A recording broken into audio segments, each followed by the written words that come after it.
என் பிரைடோட reception look பார்க்கலாம்.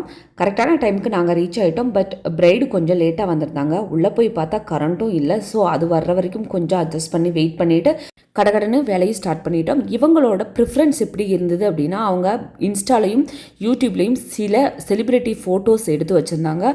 அது மாதிரியே எனக்கு ரீக்ரியேட் பண்ணி கொடுக்கணும் அப்படின்ற மாதிரி கேட்டிருந்தாங்க. மேக்கப் செட்லாம் இருக்கணும், ஜுவல்ஸ் இது தான் இருக்கணும், ஷால் இப்படி தான் எனக்கு பின் பண்ணணும், ஹேர் ஸ்டைல் இப்படி தான் இருக்கணும் அப்படின்றத ஆல்ரெடி அவங்க ஃபிக்ஸ் பண்ணி வச்சுருந்தாங்க. நம்ம பிரைடு கேட்குறத முடிச்சு கொடுக்குறது தானுங்க நம்மளோட வேலை. ஸோ அவங்க எக்ஸ்பெக்ட் பண்ண மாதிரி சூப்பராக நம்ம ஃபினிஷ் பண்ணி கொடுத்துருந்தோம். பிரைடோட அம்மா அவங்க ரிலேட்டிவ்கிட்ட கம்மியான அமௌண்ட்டில் சூப்பராக மேக்கப் ஃபினிஷ் பண்ணி கொடுத்துருக்காங்கன்னு சொன்னதும், நான் நினச்சதை எனக்கு ரீக்ரியேட் பண்ணி கொடுத்துட்டீங்கன்னு சொல்லி பிரைடு ஹாப்பியாக இருந்ததும் ரொம்பவுமே எங்களுக்கும் ஹாப்பியாக இருந்தது. எல்லாமே கொஞ்சம் லேட்டாக ஸ்டார்ட் பண்ணதுனால கடகடன்னு வந்து பொண்ணை கூப்பிட்டுட்டு போயிட்டாங்க. ஒரு நல்ல லைட்டிங்ஸில் வச்சு ஃபோட்டோஸ் கூட எடுக்க முடியல. அதுதான் எனக்கு ஒரு சின்ன வருத்தமாக இருந்தது. இருந்தாலும் பிரைட் ரொம்ப ரொம்ப ஹாப்பி. அதே ஹாப்பி மூமெண்ட்லாம் அங்கேருந்து நாங்களும் கிளம்பிட்டோம்.